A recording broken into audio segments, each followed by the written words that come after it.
दुनिया के 57 मुस्लिम मुल्कों का ये कहना है कि भारत ने जम्मू कश्मीर पर अवैध कब्जा कर रखा है।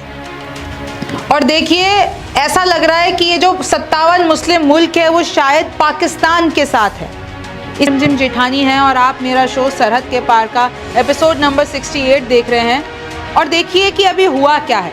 आपको पता है एक संगठन है OIC और उसके जो मेंबर्स हैं वो है 57 मुस्लिम मुल्क। उसकी एक झलक आप देख लीजिए। और जितने भी ये मुस्लिम मुल्क हैं वो सब OIC के मेंबर्स हैं।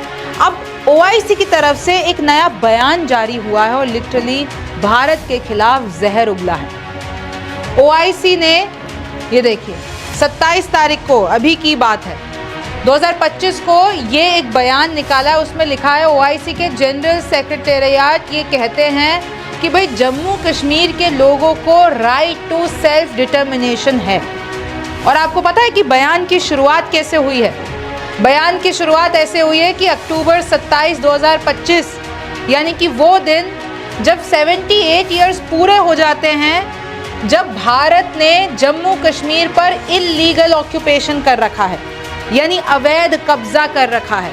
सोचिए, OIC का ये बयान है। इन लोगों ने अपने ही वेबसाइट पे ये बयान निकाला है और OIC का हिस्सा है 57 मुस्लिम मुल्क और उसमें भारत के दोस्त देश भी है। चाहे आप सऊदी ले लीजिए, चाहे तमाम तरीके के, चाहे कतर ले लीजिए, मैं अभी आपको बताऊंगी। पहले मैं आपको ये बयान बता देती हूँ। तो देखिए, OIC की फुल फॉर्म है ऑर्गेनाइजेशन ऑफ इस्लामिक कॉर्पोरेशन। मतलब ये जितने भी एक तरीके से मुस्लिम ब्रदरहुड आप मान लीजिए, और 57 मुस्लिम मुल्क है इसमें। और इन्होंने ये कहा है कि हमारी जो है जम्मू कश्मीर के लोगों से पूरी सॉलिडारिटी है, हम उनके साथ खड़े हैं। उन लोगों के साथ भारत ने, आपको पता है ना भाई, जम्मू कश्मीर भारत का हिस्सा है, लेकिन OIC ये कह रहा है कि भाई भारत ने जम्मू कश्मीर के लोगों के ऊपर बहुत अत्याचार किया है, उनसे उनका सेल्फ डिटर्मिनेशन का हक छीन लिया है। ये वही OIC है जिसने आर्टिकल 370 हटने के बाद उसका विरोध किया था। फिर देखिए, ये कहा गया आगे, फंडामेंटल ह्यूमन राइट्स, यानी जम्मू कश्मीर के लोगों के पास फंडामेंटल ह्यूमन राइट्स भी नहीं है और ना ही जो ये इनएलिएनेबल राइट टू सेल्फ डिटर्मिनेशन है वो भारत ने छीन लिया। और फिर OIC ने ये भी आगे बोला कि भैया फाइनल सेटलमेंट की ज़रूरत है। आपको पता है ना कश्मीर कितना बड़ा मुद्दा है भारत और पाकिस्तान के बीच में, लेकिन अगर वो मुद्दा है तो वो उन दोनों देशों के बीच की बात है। भारत ने बहुत बार कहा है कि हमें थर्ड पार्टी इन्वॉल्वमेंट नहीं चाहिए, फिर चाहे वो ट्रंप हो, चाहे वो UN हो, चाहे वो कोई भी हो। लेकिन OIC ये कह रहा है कि भाई जम्मू कश्मीर के मुद्दे पर फाइनल सेटलमेंट होना चाहिए और यूनाइटेड नेशंस को ये कराना चाहिए। यूनाइटेड नेशंस पे ये सॉल्व होना चाहिए और जो UN सिक्योरिटी काउंसिल के रेजोल्यूशन हैं, जो कानून है, जो UN चार्टर है, उसके हिसाब से सारी चीज़ें होनी चाहिए। और अब जम्मू कश्मीर के मुद्दे पर पूरी दुनिया को मिलकर फैसला लेना चाहिए। अब सोचिए, आपको भी पता है कि भारत के लिए सबसे सेंसिटिव नब्ज क्या है? जम्मू कश्मीर।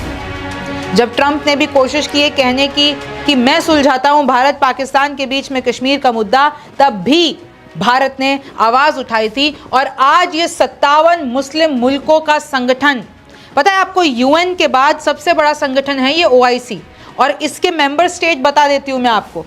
तो सोचिए कि अगर ये सारे मुस्लिम मुल्क उठाकर ऐसा स्टेटमेंट दे रहे हैं तो लोग यही कह रहे हैं कि भाई ये तो पाकिस्तान की तरफ है, क्योंकि पाकिस्तान भी तो OIC का हिस्सा है। अब देखिए ज़रा कि कौन कौन है OIC का हिस्सा, जल्दी से बताती हूँ। Azerbaijan, Jordan, Afghanistan, Albania, UAE, Indonesia, Uzbekistan, Uganda, Iran, Pakistan, Bahrain, फिर आप इधर आ जाइए ब्रुनेई। एकदम 57 मुल्कों के नाम बता रही हूँ मैं आपको और आप देख लीजिए कौन कौन है इसमें। Bangladesh, Benin, Burkina Faso, Tajikistan, तुर्की, तुर्कमेनिस्तान। फिर आप आगे आइए, शाद, Togo, Tunisia, Algeria, Djibouti, Saudi Arabia, Senegal, Sudan, Syria, Suriname. फिर इधर आइए अब Somalia, Iraq, Oman, Gabon, Gambia, Guyana. फिर आप आगे आइए, पैलेस्टीन, इधर आपको दिखेगा कोमोरोस, ये क्रिग्स रिपब्लिक, कतर, काजिस्तान, मतलब आप देखिए कि कितने सारे मुस्लिम, शायद इनमें से कुछ के आपने नाम भी नहीं सुने होंगे, Cameroon, Kuwait, Lebanon, Libya, Maldives, फिर आप इधर देखिए मोरक्को, इजिप्ट, मलेशिया, माली, फिर नाइजीरिया, यमन, ये सारे हैं 57 मुस्लिम मुल्क, और इनका एक तरीके से ओआईसी ने स्टेटमेंट दिया है जम्मू कश्मीर के खिलाफ।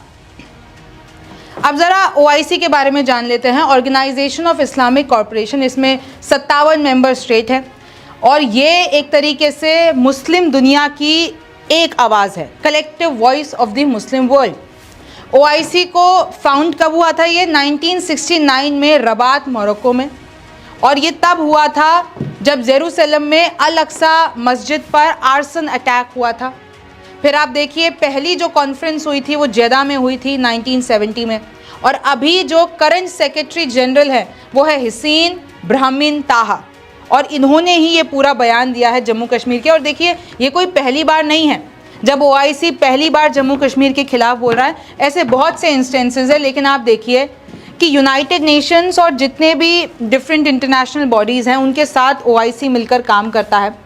और ये देखिए ये पूरी अभी रिसेंट की ग्रुप फ़ोटो है। लेकिन मैं आपको बता दूं कि कैसे, चाहे वो इंडियन मुस्लिम्स हो, चाहे वो भारत की सरकार हो, उन सब ने ये कहा है ओआईसी को कि कश्मीर के लोगों को बरगलाना बंद करो, क्योंकि कश्मीर में, जम्मू कश्मीर में इस वक्त क्या हालात है वो आप भी जान रहे हैं। जैसा ओआईसी डिस्क्राइब कर रहा है वैसा तो बिल्कुल नहीं है। अब देखिए 7 अगस्त 2019 की बात है जब ओआईसी का कॉन्टैक्ट ग्रुप है, उन्होंने आर्टिकल 370 जब हटा था उसका विरोध किया था। 2019 और 2020 की बात है, ओआईसी ने कश्मीर में मानव अधिकार और यूएन संदर्भ का बार बार जिक्र किया। 23 मार्च 2022 की बात है जब कहीं ना कहीं आप देख लीजिए एक ओआईसी कॉन्टैक्ट ग्रुप बना था और उन्होंने चिंताएं जाहिर की थी। 13 दिसंबर 2023 को जब ये पूरा आर्टिकल 370 संबंधी फैसला आया था तो फिर भारत ने भी सुनाया था ओआईसी को कि ये जो आपके इल इन्फॉर्म्ड और इल इंटेंडेड बयान हुए हम उसको खारिज करते हैं। 6 मई 2025 को आप देख लीजिए कि कैसे पहलगाम हमले पर भी ओआईसी ने स्टेटमेंट दिया था जिसको भारत ने लिटरली उनको सुनाया था।